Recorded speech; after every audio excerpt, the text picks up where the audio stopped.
Os cananitas presenciaram essa procissão e pensaram que aqueles israelitas que estavam de luto fossem, obviamente, egípcios. Mais adiante, as escrituras declaram que os cananitas nomearam aquele lugar de Abel Misraim, que significa Campina do Egito ou Lamentação dos Egípcios. Vamos seguir para a maior e a mais famosa história sobre a peregrinação dos israelitas na terra do Egito. Essa é a história de Moisés. Muitos anos se passaram após a morte de José. Seus irmãos e toda aquela geração que entrou no Egito, na época em que ele era vice-governador. Houve um crescimento populacional imenso dos hebreus na terra do Egito. E por causa disso, ele já não era mais visto como bons hóspedes. Agora os egípcios os consideravam como seus inimigos e os escravizaram. Por causa do constante crescimento da população hebreia, os egípcios decidiram impor sobre eles seus próprios métodos para o controle da natalidade. Faraó decretou que todos os hebreus do sexo masculino deveriam ser mortos logo após o nascimento. E isso nos leva diretamente para a história de Moshe. Moshe, hebreu israelita da tribo de Levi, ele viveu 40 anos no palácio de Faraó. Podemos ver isso no livro de Atos, capítulo 7, versículo 23. E foi criado como neto de Faraó. Isso aconteceu na mesma época em que Faraó ordenou que todos os meninos hebreus fossem mortos.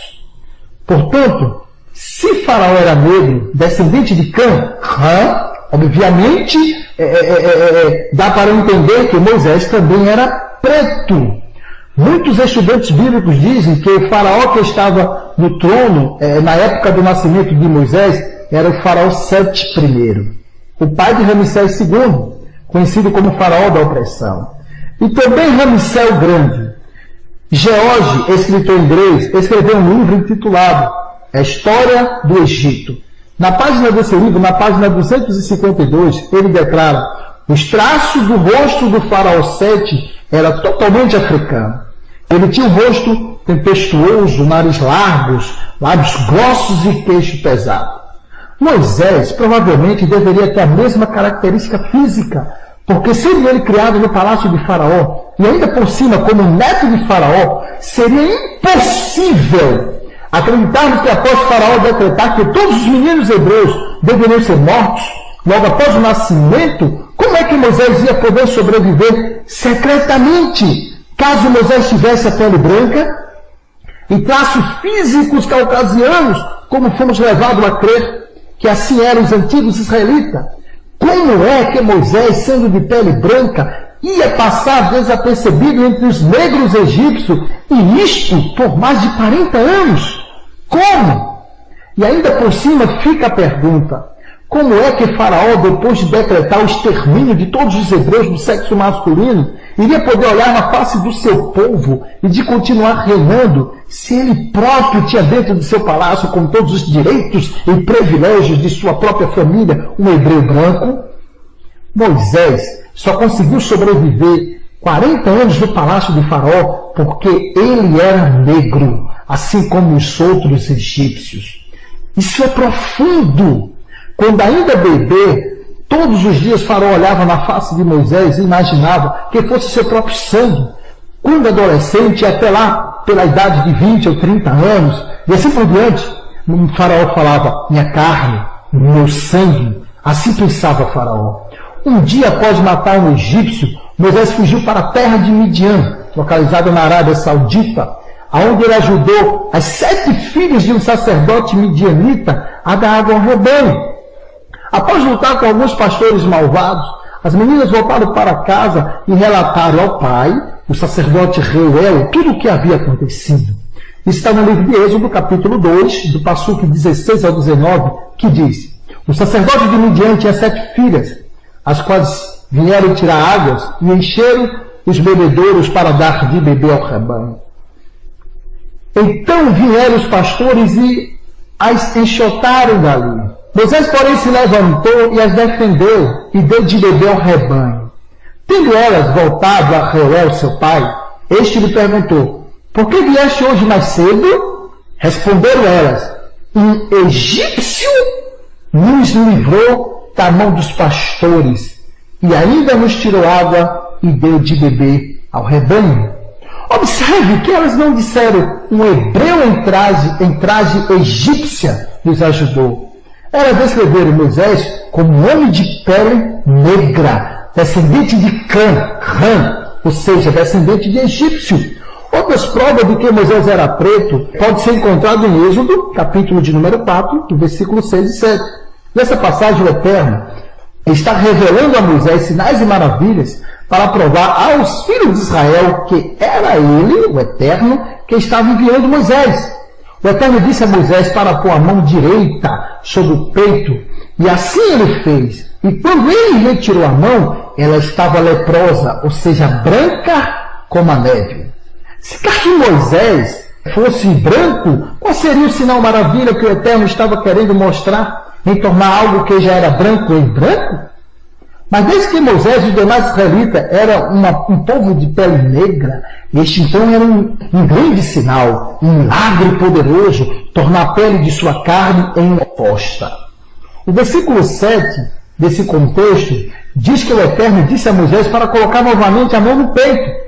E eis que ela havia se tornado como o restante da sua carne.